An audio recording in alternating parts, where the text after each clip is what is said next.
Welcome back to the हिमोरावर्स। How I will die if I lose my virginity का part 2 लेके भी आ चुका हूँ। एंड इस पार्ट में आपको काफी न्यू चीजें पता चलेंगी। हमारा प्ले बॉय कैसे लड़कियों से भागता फिर रहा है। एंड पार्ट 1 का एक छोटा सा रिकैप। जिन्होंने पार्ट 1 देख रखा है वो इस टाइम पे आगे चले जाओ। एंड जिन्होंने नहीं देखा है उनके लिए एक क्विक रिकैप। पार्ट 1 में हमने देखा था हमारे एमसी काजुया को मित्सुरी भाई की जीएफ एक ऑफर देती है और कहती है कि तुम अभी भी वर्जिन हो ना, क्या मैं तुम्हारी वर्जिनिटी तुड़वा दूं। वैसे ऑफर काफी तगड़ा था, लेकिन जैसे ही ये इसके पास आती है तो काजुया को एक फ्लैशबैक आता है जिसमें इसे कोई मार देता है। एंड ये वहां से भाग जाता है और फिर इसे पता चलता है कि इसे मारने वाला इसका बेस्ट फ्रेंड मसाकी ही था। एंड मसाकी ने इसे सिर्फ इसीलिए मारा था क्योंकि इसका बॉडी काउंट बहुत ज्यादा हो गया था और मसाकी ने 32 साल की उम्र में भी किसी लड़की को छुआ तक नहीं था। एंड इसीलिए मसाकी इससे जल रहा था और मसाकी ने इसको मार दिया था। एंड ये टाइम में पीछे आ गया है। एंड इसे अब समझ में आ गया है कि अगर इसे जिंदा रहना है तो इसे अपना खाता नहीं खोलना है किसी भी लड़की के साथ, वरना मसाकी इसकी कह के ले लेगा। एंड अब आगे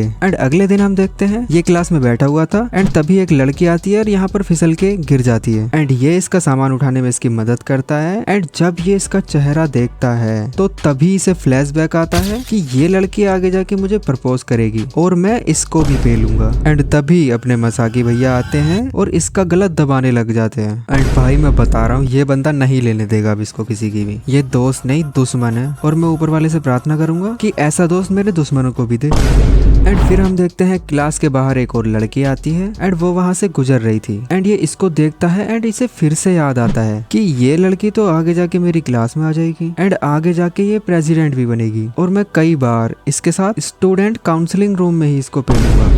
एंड भाई साहब इस हरामजादे ने ना प्रेसिडेंट को भी नहीं छोड़ा। एंड अभी तक ना इसे 4 से 5 लड़कियां याद आ चुकी हैं जिन्हें इसने बजाया था और अभी तो पता नहीं कितनी लड़कियों को और बजाएगा ये। और इसकी एंडिंग ना ऐसी है कि आप सोच नहीं सकते। मैं जो मतलब बिल्कुल अलग ही है। एनीवेज आगे इसकी क्लास में इन्हें एंथोलॉजी लिखनी थी और जो सोतू में है वो काजुया यानी अपने एमसी को अपने साथ एंथोलॉजी लिखने के लिए ऐड कर लेती है। एंड अब यहाँ से साफ दिख रहा था कि ये लड़की हमारे लोंडे को लाइक करना शुरू कर चुकी है। एंड हमारा लोंडा ये नहीं चाहता क्योंकि अगर इसकी वर्जिनिटी लूज हुई तो इसका बेस्ट फ्रेंड मसाकी इसकी जान ले लेगा। एंड इसीलिए ये मसाकी को भी अपने साथ एंथोलॉजी लिखने के लिए कह देता है। एंड मसाकी का मन लगा रहे उसकी क्रश योशिनो को भी ऐड कर लेता है। एंड ये कहता है कि कम से कम इसके बहाने से तो ये रुकेगा ही साला। एंड मसाकी साला अगले दिन आता ही नहीं है क्योंकि मसाकी की अपनी क्रश से बहुत ज्यादा फटती थी। एंड फिर काजुया योशिनो एंड सोतू में ये तीनों एंथोलॉजी लिखने लग जाते हैं। एंड काजुया मसाकी को मन ही मन में गालियां दे रहा था, कुत्ता कमीना आया नहीं यहाँ पर। एंड फिर सोतू में वॉशरूम चली जाती है। एंड काजुया और योशिनो ऐसे ही नॉर्मली बात कर रहे थे। एंड तभी योशिनो थोड़ी नोटी हो जाती है और ये काजुया से मजे लेने लगती है। एंड ये इसके पास आ जाती है। एंड तभी मसाकी भाई साहब आ जाते हैं एंड इन दोनों को देख लेते हैं। एंड काजुया की फटने लग जाती है। एंड ये बोलता है भाई जैसा तू समझ रहा है ना ऐसा कुछ नहीं है, तू गलत समझ रहा है। हम तो बस यहाँ पे बैठे थे ऐसे ही और कुछ नहीं कर रहे थे हम। एंड फिर योशिनो कहती है कि अरे मैं बस इसके मजे ले रही थी तो तुम टेंशन मत लो। एंड फिर जाके काजुया की जान में जान आती है क्योंकि ये बहनचोद किसी और लड़की को छूता है तो ये इसको मारने के लिए आ जाता है। एंड अगर ये इसकी क्रश को ही पेल देता तो ये पता नहीं क्या करता है इसका। एंड फिर अगले दिन एक और लड़की इनके ग्रुप को ज्वाइन करती है एंड इनका ग्रुप धीरे धीरे बढ़ रहा था। एंड काजुया स्कूल से घर जाता है एंड ये देखता है कि मित्सुरी भाई की जीएफ रेई को वहाँ पे पहले से है। एंड फिर ये दोनों बातचीत करने लगते हैं। एंड काजुया इससे पूछता है कि ये आपके गाल पे चोट कैसे लगी है। एंड ये कहती है कि मित्सुरी थोड़ा सा वॉयलेंट है तुम्हारे दद्दू की तरह, तो ऐसा हो जाता है कभी कभी। एंड काजुया को फिर से वही फ्लैशबैक याद आता है जिसमें ये इसके साथ गपागप कर रहा था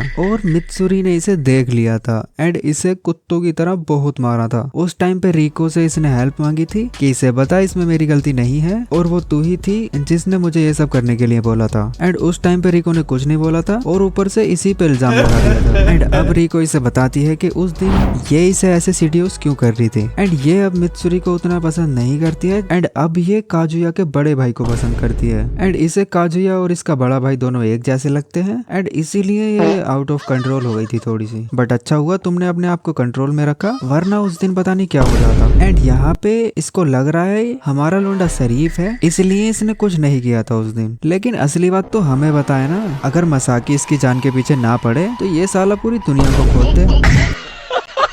एनीवेज ये उसी चीज को लेके रोने लग जाती है एंड इसको समझ नहीं आ रहा था कि ये क्या करे अब। एंड काजुया इसके हाथ को सहला के इसे चुप करा रहा था एंड तभी यहाँ पर मित्सुरी आ जाता है और इन दोनों को ऐसे देख लेता है एंड इसे लगता है कि इन दोनों के बीच में कुछ चल रहा है एंड ये बिना कुछ बोले काजुया को सुअरों की तरह धोने लग जाता है। एंड रेइको इसको बोलती है कि इसमें इसकी गलती नहीं है, मैं जो रो रही थी वो मेरा ही फॉल्ट था। एंड फिर हमारे एमसी को रियलाइज होता है कि ये लड़की बदल गई है और ये मेरी साइड भी ले रही है। एंड मित्सुरी इसकी बात नहीं सुनता है एंड इसको एक थप्पड़ मार के इसे साइड कर देता है। एंड ये देख के काजुया को गुस्सा आता है और ये कहता है कि साले एक लड़की को मारेगा तू। एंड ये इसको पीछे धकेल देता है एंड इन दोनों के ऊपर बहुत सारे पाइप्स गिर जाते हैं लोहे के। एंड काजुया को फिर से एक सपना आता है जिसमें मसाकी इसका गला दबा रहा था और बोल रहा था कि सारी तेरी गलती है। एंड फिर काजुया की आंखें खुलती हैं एंड ये देखता है कि मित्सुरी इसे अपनी पीठ पे बिठा के ले जा रहा था। एंड ये कहता है कि ओ तो तू उठ गया, वैसे पाइप गिरने की वजह से तेरी एक टांग टूट गई है एंड तू टेंशन मत ले, हॉस्पिटल पास ही में है एंड मैं तुझे वहीं लेके जा रहा हूँ। एंड ये इससे माफी भी मांगता है कि मैं उस दिन बहुत ज्यादा गुस्से में आकर तुझे बहुत ज्यादा पेल दिया था और मैंने रिको पे भी हाथ उठा दिया था, उसके लिए सॉरी ब्रो। एंड फिर हम देखते हैं काजुया हॉस्पिटल में बेड पे लेटा हुआ था एंड वहाँ पर सारे